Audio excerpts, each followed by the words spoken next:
जो हजरात उधर खड़े हैं उनसे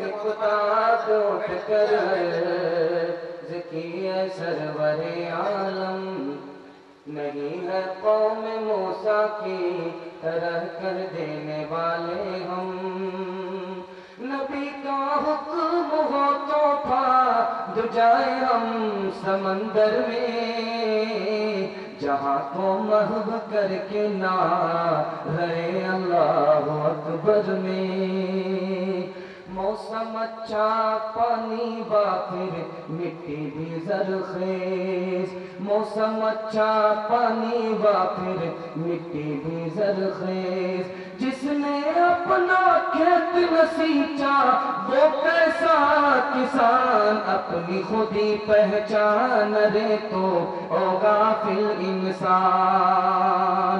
जिसकी ऊंची लहर नहीं है वो कैसा दरिया, जिसकी ऊंची लहर नहीं है वो कैसा दरिया। जिसकी ऊंची लहर नहीं है वो कैसा दरिया। जिसकी हवाएं तुंद नहीं है वो कैसा तूफान अपनी खुदी पहचान रे तो ओ गाफिल इंसान। थोड़ी देर के लिए आपका हौसला है, मैं देख रहा हूँ आप थक करके हार चुके हैं और इस जलसे को खत्म करने का फैसला ले लिया जाए, ये इंसाफ है। थोड़ी देर के लिए आपका ये जलसा हम सबके सामने है। दुआ से पहले मुख्तसर से वक्त को आप कुर्बान कर रहे हैं, हम सब के कुर्बान होने को अल्लाह कबूल फरमाए। 2-3 पैगाम बहुत मुख्तसर वक्त में आपके सामने आएगा, ज्यादा वक्त नहीं लूंगा क्योंकि कल के लिए आपको तैयार करना है, जल्दी से फारिग कर देना है। कल के लिए तैयार होने के लिए आपको जल्दी से मुझे फारिग करना है। बहुत थोड़े वक्त में मैं आपका पूरा लिहाज करते हुए 2-3 पैगाम दूंगा। मेरा एक पैगाम सिर्फ 5 मिनट का होगा, इससे ज्यादा नहीं होगा, इससे आप अंदाजा कर लीजिए मैं कितनी थोड़ी देर के लिए आपके सामने बैठा हूँ। मेरा अगर साथ देंगे तो यहाँ से लेकर के वहां तक हाथ उठा दीजिए इंशाल्लाह पूरा साथ देना है। मैं भाइयों के हवाले से पैगाम शुरू करने से पहले सवालों से आपका जायजा लेना चाहता हूँ कि आप लोग कितने मूड के साथ हैं और कितने ध्यान के साथ हमारे पैगाम की आप हिफाजत करेंगे। देखिए कबूलियत की घड़ी है, अल्लाह आसमान पर आ चुका है। हमारा जलसा अगर कबूल हो गया इस जलसे को अल्लाह ताला हमारे तमाम गुनाहों का कफारा बना देगा। आमीन बोलिए। बहुत कम वक्त के लिए आप हमारे सामने जायजा लेते हुए मैं सवालों से अपने जलसे का अपने पैगाम को शुरू करने के लिए जा रहा हूँ। सबसे अफजल अमल कौन सा है? अल्लाह के अजाब से नजात कैसे होगी? इंसान को खूबसूरत बनाने वाली कौन सी चीज है? ये बहुत मुख्तसर सवाल थे, तारीखी सवाल थे। अब मैं कुछ सवाल आपसे करने के लिए जा रहा हूँ जिसका जवाब सिर्फ दिमाग में है, किताब में नहीं है। इंसान के लिए सबसे ज्यादा सच्चाई क्या है? इंसान का सबसे बड़ा धोखा क्या है? इंसान की सबसे बड़ी कमजोरी क्या है? आपको सोचने समझने का टाइम नहीं दे सकते, हमारे पास भी टाइम नहीं है। जल्दी से सवाल के जवाब को मुकम्मल करके मैं डायरेक्ट पैगाम तक पहुंच रहा हूं। मेरा पहला सवाल था कि बताइए इंसान की सबसे बड़ी सच्चाई क्या है? इंसान की सबसे बड़ी सच्चाई मौत है। इंसान का सबसे बड़ा धोखा क्या है? लालच है। जो इंसान जरूरत से ज्यादा लालच करेगा वो मुसीबत में पड़ेगा, कौवे से ज्यादा उसे बदतर होना पड़ेगा। तीसरी चीज मैंने बताया कि इंसान का सबसे बड़ा धोखा क्या है? ये इंसान की जिंदगी है, बहुत थोड़ी है लेकिन आदमी इसे बहुत बड़ी समझ रहा है। ये इंसान का सबसे बड़ा धोखा है। दो तीन सवाल मैंने आपसे तारीखी किया था कि अफसल अमल कौन सा है? अल्लाह के अजाब से निजात की सूरत क्या है? इंसान को खूबसूरत बनाने वाली कौन सी चीज है? उस जमाने को याद कीजिए कि जिसमें भीख मांगने वाले को इतना इल्म होता था जो आज के दौर के हम जैसे आलिमों के पास इल्म नहीं। मिसाल को बहुत ध्यान से रखिए, आखिर वक्त में बड़े संजीदा माहौल में आप सुन रहे हैं। इतना संजीदा माहौल 12 बज जाने के बाद हो जाए, ये आपके जलसे की करामत है और उलमा की बरकत है। अल्लाह आपके जलसे को कबूल फरमाए। हजरत हुसैन के पास एक साइल आया है सवाल करने के लिए पैसे का। उसने कहा कि मैं 4 वजह से आपके पास आया हूँ। आप अरब के रहने वाले हैं और सखावत आपकी आदत है। कुरान आपके दरमियान नाजिल हुआ है, बहुत खूबसूरत आदमी है। आपके नाना ने कहा कि 4 आदमी से सवाल करोगे तो मिलेगा, 5वें आदमी से सवाल करोगे तो नहीं मिलेगा, इसलिए मैं आपके पास आया हूँ। हजरत हुसैन ने फरमाया ये साइल ही नहीं है, बड़ा होशियार है, ये तो टोपी पहना करके ही चला जाएगा। हजरत हुसैन ने कहा कि देखो तुम बहुत होशियार मालूम होते हो, पढ़े लिखे मालूम होते हो, मेरे नाना ने फरमाया है जिसको ज्यादा इल्म हो, जिसको खुदा की ज्यादा पहचान हो उसे ज्यादा देना, अगर कम हो तो कम देना, ज्यादा हो तो ज्यादा देना। मैं 3 सवाल करूंगा, तीनों सवाल का जवाब दे दोगे पूरी थैली दे दूंगा। अगर 1 सवाल का जवाब दोगे 1 हिस्सा मिलेगा, 2 सवाल का जवाब दोगे 2 हिस्से मिलेंगे, पूरी थैली नहीं मिलेगी। अब मैं सवाल करता हूं, तुम जवाब दो। सबसे अफजल अमल कौन सा है? सवाल इधर खत्म होता है उधर जवाब तैयार हो जाता है। अल्लाह पर ईमान लाना सबसे अफजल अमल है, इससे बढ़कर के कोई अफजल अमल नहीं हो सकता। दूसरा सवाल उसने किया अल्लाह के अजाब से नजात की क्या सूरत होगी? तो जवाब दिया कि अल्लाह पर भरोसा कर लो, बेड़ा पार हो जाएगा। तीसरा सवाल था इंसान को खूबसूरत बनाने वाली कौन सी चीज है? तो कहा इल्म है। अगर इल्म नहीं तो कहा माल है, अगर माल नहीं तो कहा भाड़ में जाए, देर हो रही है, थैली दीजिए। तीनों सवाल का जवाब मुकम्मल हो गया।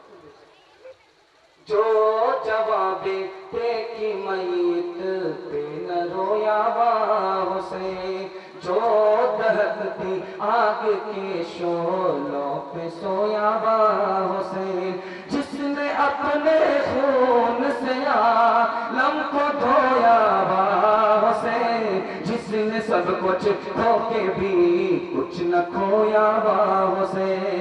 सुभान अल्लाह बोल करके मेरे बिस्मिल्लाह के पैगाम को शुरू सुनने के लिए आप लोग हाथ उठा दीजिए। इंशाअल्लाह मैं आपसे शुरू करने के लिए नहीं जा रहा हूँ, माँ बहनों के पास पहुँच रहा हूँ। माँ बहनों के हवाले से मेरा बहुत प्यारा बहुत छोटा नमूना आपके सामने आ रहा है, बहुत मुख्तसर वक्त में आ रहा है। आप लोग एक पैर पर खड़े होकर के सुन रहे हैं। अल्लाह आपके सुनने को कबूल फरमाए, हमारे सुनाने को कबूल फरमाए। बहुत बड़ा माहौल आपने बनाया है, बहुत मुख्तसर वक्त के लिए आपने बनाया है। माँ बहनों के हवाले से बहुत प्यारा नमूना आपके सामने आ रहा है, आप इसकी जरूर हिफाजत करेंगे। हमारी माँ कैसी हो? हजरत फातिमा रज़ी अल्लाह अन्हा जैसी। आमीन बोलिए। हमारी माँ कैसी हो? हजरत आयशा रज़ी अल्लाह अन्हा जैसी हो। आमीन बोलिए। हजरत फातिमा जैसी हमारी बेटी हो। नमूने को बहुत ध्यान से सुनिएगा, बहुत मुख्तसर वक्त में। हजरत अमीर मुआविया की मजलिस है। सवाल हुआ इस वक्त सबसे बड़ा आलिम कौन है? अमीर मुआविया के गुलाम खड़े हुए कहा कि सबसे बड़ा आलिम अमीर मुआविया है।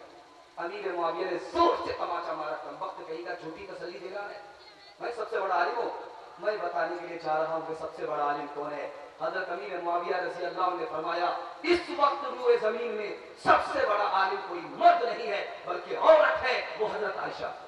हाँ, 10 हदीस को ज़बानी याद करके उम्मत को पहुंचाने वाली माँ का नाम क्या है? हजरत आयशा है।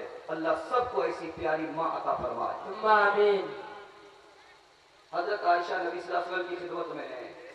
आपने एक सवाल हजरत आयशा से किया कि अच्छी औरत किसे कहते हैं, अच्छा मर्द किसे कहते हैं?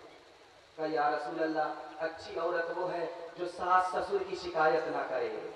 अच्छी औरत वो है जो शौहर की शिकायत ना करे।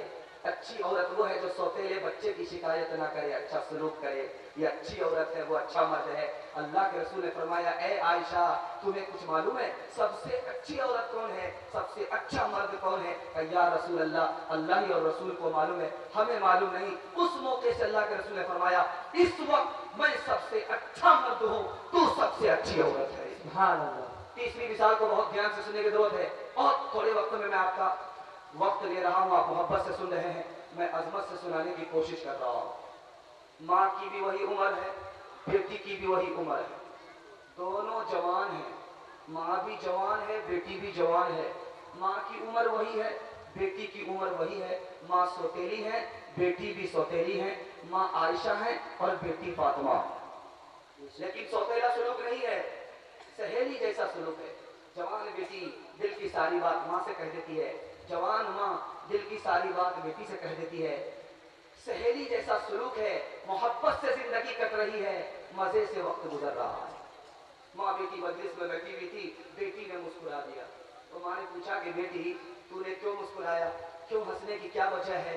तो बेटी क्या कहती है, मेरे दिल में ख्याल आया कि आप तो अबू बकर सिद्दीक की बेटी हो, मैं इमामुल अंबिया मुहम्मदुर रसूलुल्लाह की बेटी हूँ। इस ख्याल से मुझे तबस्सुम आ गया, मैंने मुस्कुराया।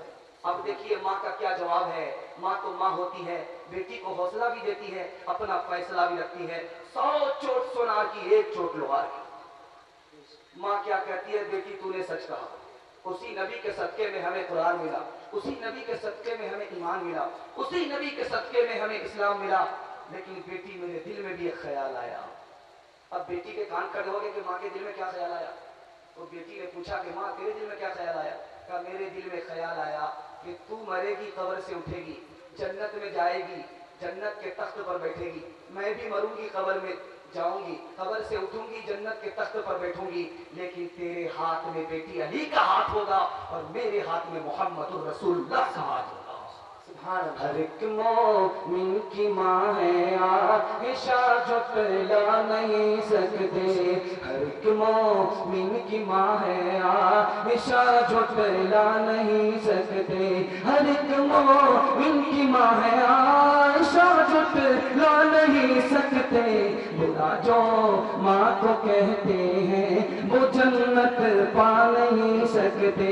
बुरा जो माँ को कहते हैं वो जन्नत पा नहीं सकते। बेटी के हवाले से बड़ा प्यारा नमूना है।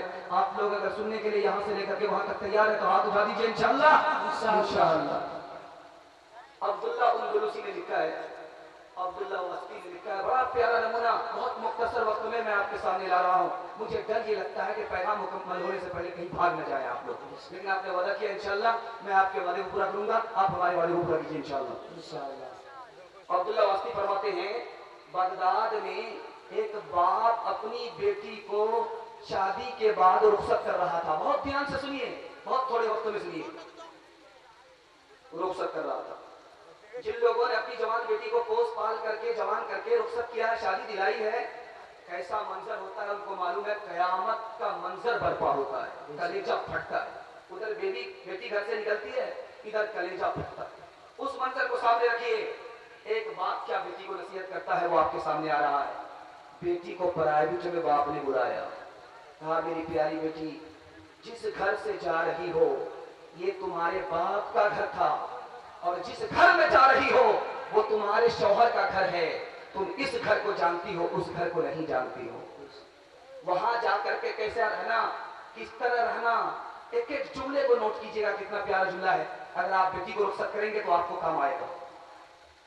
क्या कहा मेरी प्यारी बेटी, जब यहां से जाओगी शौहर के घर जाओगी तो जमीन बन जाना, वो तुम्हारे लिए आसमान बन जाएगा। मेरी प्यारी बेटी वहां जाकर के रानी मत बनना, नौकरानी बन जाना, तुम्हारा शौहर तुम्हारे लिए नौकर बन जाएगा। तीसरे जुमले को बहुत ध्यान से सुनने की जरूरत है।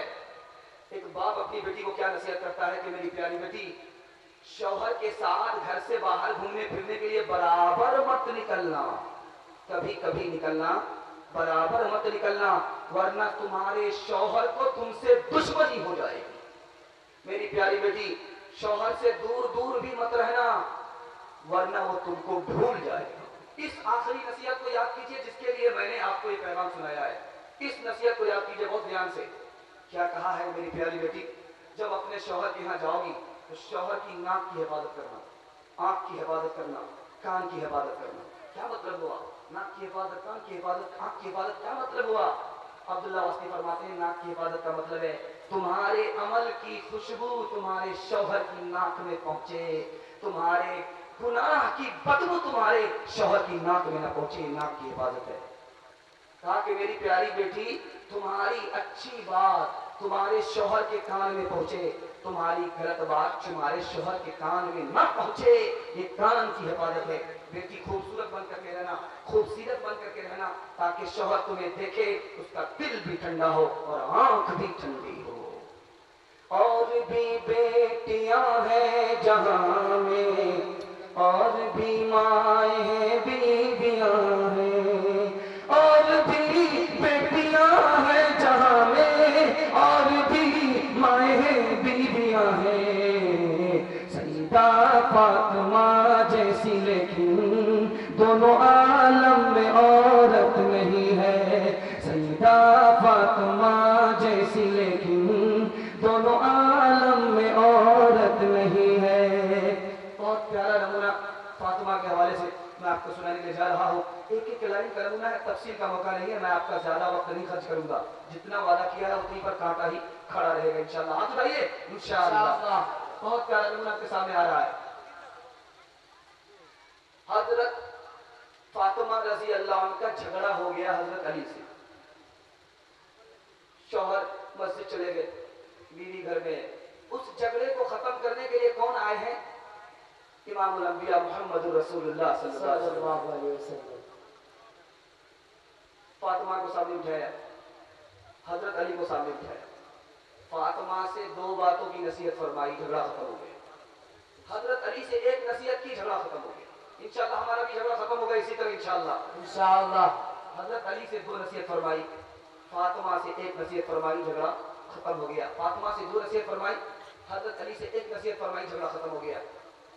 हजरत अली से कहा, हजरत फातिमा से कहा कि देखो अली तुम्हारा शौहर है, इसकी इजाजत के बगैर अगर तुम मेरे घर पर आओ, कयामत तक मैं तुम्हारे लिए दरवाजा नहीं खोल सकता हूं। एक जुमला। दूसरे जुमले को बहुत प्यारा है, उसको ध्यान से सुनने की जरूरत है। कहा कि मेरी प्यारी बेटी, ये तुम्हारा शौहर है, अली है, अगर ये तुमसे नाराज हो और तुम्हारी मौत हो जाए, मैं उस वक्त जिंदा रहूं, दुनिया नमाज जनाजा पढ़ाए न पढ़ाए, मैं तुम्हारी नमाज जनाजा नहीं पढ़ा सकता हूं। झगड़ा खत्म हो गया। हजरत अली से कहा, एक नसीहत फरमाई, अली ये फातिमा है, खतीजा की निशानी है, मेरी छोटी बेटी है, मेरी प्यारी बेटी है, मेरे जिगर का टुकड़ा है। जब इसे कोई सदमा पहुंचाता है तो मुझे सदमा पहुंचता है, और जब मुझे सदमा पहुंचता है तो खुदा को सदमा पहुंचता है। जब खुदा को सदमा पहुंचेगा वो हलाक हो जाए।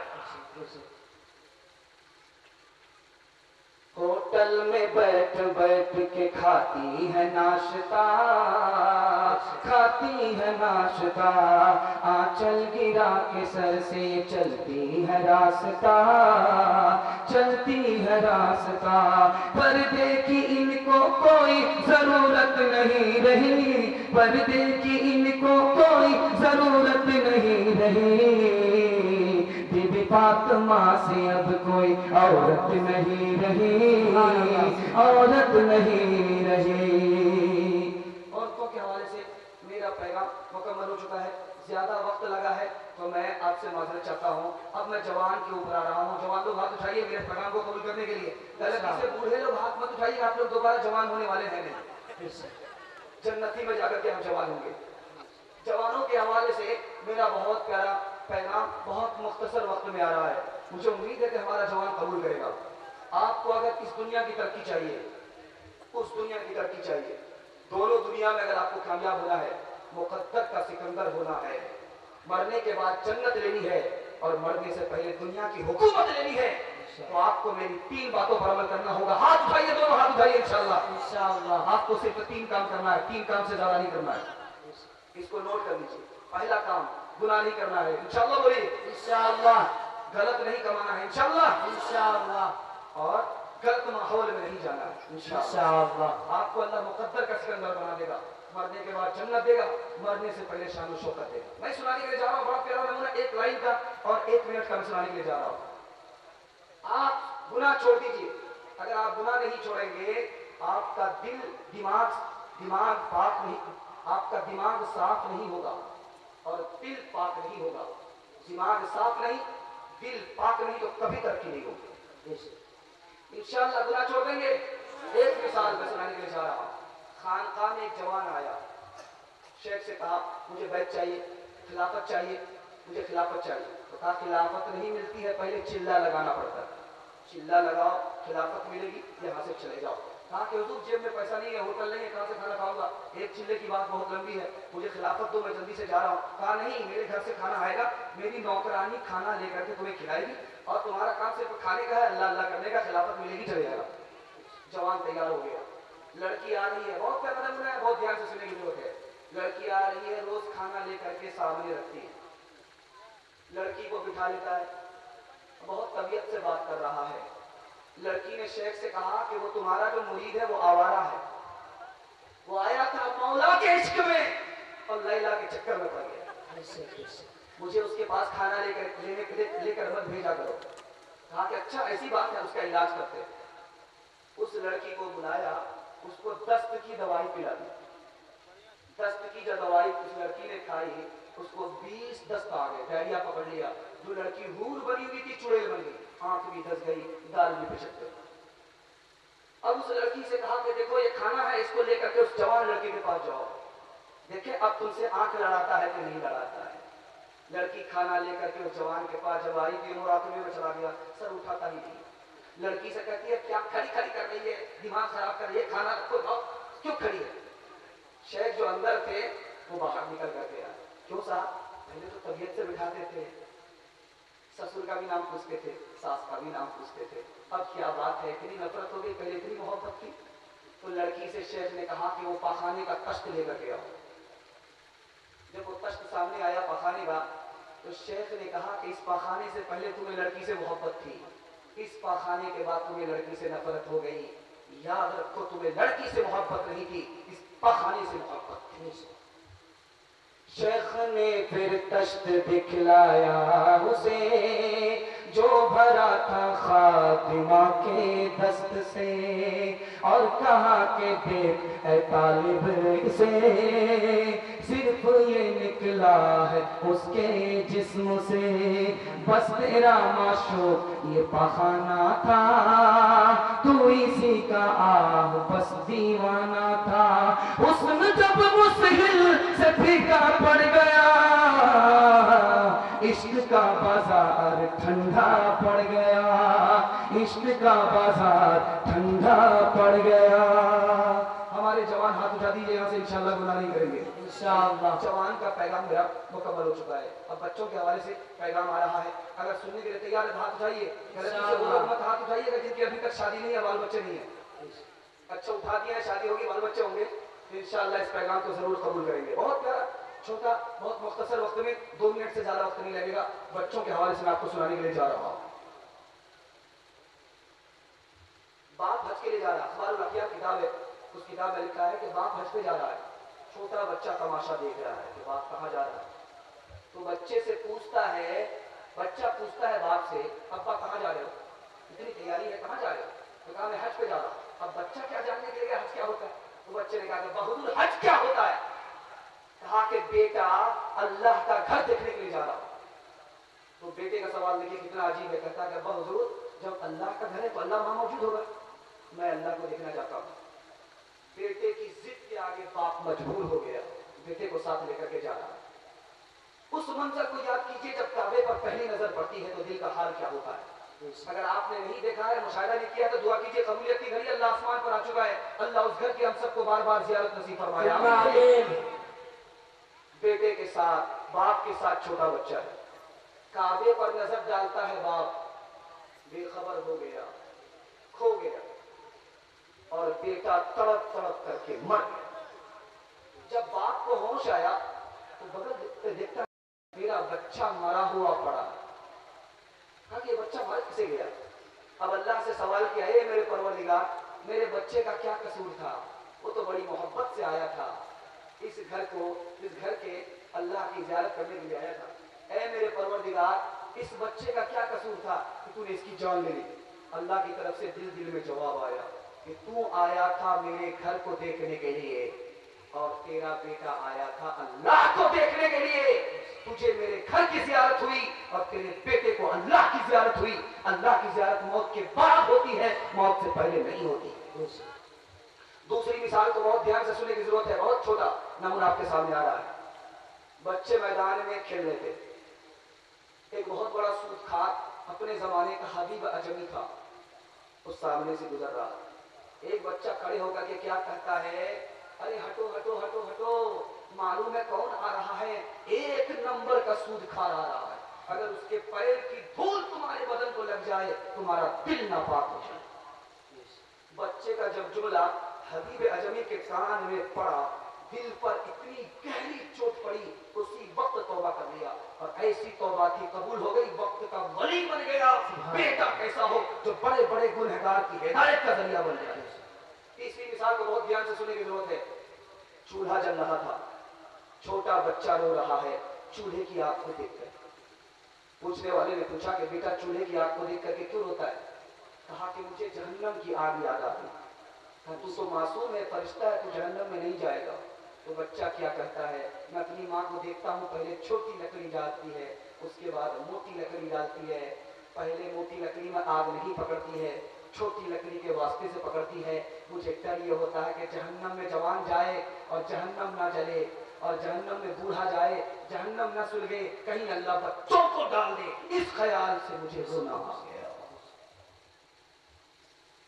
सितारों से आगे जहार भी है, अभी इश्क के इम्तिहान भी है, कनाअत न कर आलमे रंगो पर, चमन और भी आशियार भी है, तो शाही है परवाज है काम तेरा, तेरे सामने आसमान और भी है। नबी की सुन्नत के हवाले से मेरा आखिरी पैगाम आ चुका है। आपने यहाँ तक साथ दिया, 3 मिनट और आपका वक्त लूंगा। मुझे उम्मीद है कि आप जरूर साथ देंगे। मैं आपको कल के लिए फारिग कर रहा हूँ। आज आप जल्दी से यहाँ से जाएंगे तो सोएंगे, आराम करेंगे, कल के लिए तैयार होंगे। अगर सारा वक्त आपका ले लिया जाएगा तो आप आज भ्रष्ट कर जाएंगे और कल पंक्चर हो जाएंगे। पंक्चर बनाते बनाते आपका दिन निकल जाएगा। 2-3 मिनट का सिर्फ पैगाम आपके सामने आ रहा है। मुझे उम्मीद है कि आप इसको सुन करके ही जाएंगे। दुआ पर ये जलसा खत्म होगा, दुआ करके जाएंगे। हाथ उठाइए इंशाअल्लाह। एक नाम याद रखिए, शीश अलैहिस्सलाम। आदम अलैहिस्सलाम का इंतकाल हो रहा है, अपने बेटे को बुलाया, शीश नाम है। कहा कि मेरे प्यारे बेटे, मैं दुनिया छोड़ करके जा रहा हूँ, मेरे मरने के बाद जब भी कोई हाजत हो तो अल्लाह से दुआ करके मांग लेना। अगर दुआ कबूल ना हो तो क्या करोगे वो मैं बताने के लिए जा रहा हूँ। हजरत आदम कहते हैं मैंने तुम्हें इसलिए बुलाया है, अगर तुम्हारी दुआ कबूल ना हो तो दुआ कैसे कबूल होगी मैं ये बताने के लिए जा रहा हूँ। नबी सल्लल्लाहु अलैहि वसल्लम पर, मोहम्मद पर दरूद पढ़ना, तुम्हारी दुआ कबूल हो जाए इंशाअल्लाह। हजरत शीश अलैहिस्सलाम ने कहा मैं तो मोहम्मद को जानता नहीं, ये मोहम्मद कौन है? कहा बेटा तू नहीं जानता है, मैं जन्नत से आया हूँ, मैंने जन्नत के हर दरख्त के पत्ते पर मोहम्मद का नाम लिखा हुआ है। दूसरी मिसाल को बहुत ध्यान से सुनने की जरूरत है। शाह अब्दुल अजीज रहमतुल्लाह अलैह बहुत बड़े आलिम हैं, जिन्होंने जंग आज़ादी का सबसे पहला फतवा दिया था और टीपू सुल्तान ने उस पर अमल किया था। इतने बड़े आलिम हैं। ईसाई से मुनाजरा हो गया। ईसाई ने कहा कि तुम्हारे नबी नीचे हैं, हमारे नबी ऊपर हैं, तुम्हारे नबी सो रहे हैं, हमारे नबी जाग रहे हैं, जागने वाला रास्ता बताता है, हमारे नबी को फजीलत है, तुम्हारे नबी को फजीलत नहीं है। कुर्बान जाइए शाह अब्दुल अजीज रहमतुल्लाह अलैह पर, कितना शानदार जवाब दिया है। जब उनका नाम आ जाए तो आप दुआ कीजिए अल्लाह उनकी खबर को नूर से भर दे। आमीन। कहा तुमने कहा कि जो नीचे होता है उसका रुतबा कम होता है, जो ऊपर होता है उसका रुतबा बुलंद होता है। ईसा अलैहिस्सलाम आसमान में है, हमारे नबी जमीन में है, हमारे नबी का रुतबा कम हो गया। अरे गलतफहमी है, मोती नीचे होता है, झाग ऊपर होता है। कीमत मोती की होती है, झाग की नहीं होती है। दूसरी मिसाल को बहुत ध्यान से सुनने की जरूरत है। तुमने कहा जो सोता है उसको फजीलत नहीं, जो जागता है उसको फजीलत है। लेकिन याद रखो, तुम्हारे नबी जाग रहे हैं, हमारे नबी सो रहे हैं। तुम्हारे नबी को रास्ता मालूम नहीं है, हमारे नबी को रास्ता मालूम है। वो इंतजार कर रहे हैं कि सोने वाला जागे रास्ता बताए। ये मतलब है सोने वाले को फजीलत है, जागने वाले। दूसरी दो मिसाल को आप सामने रखिए।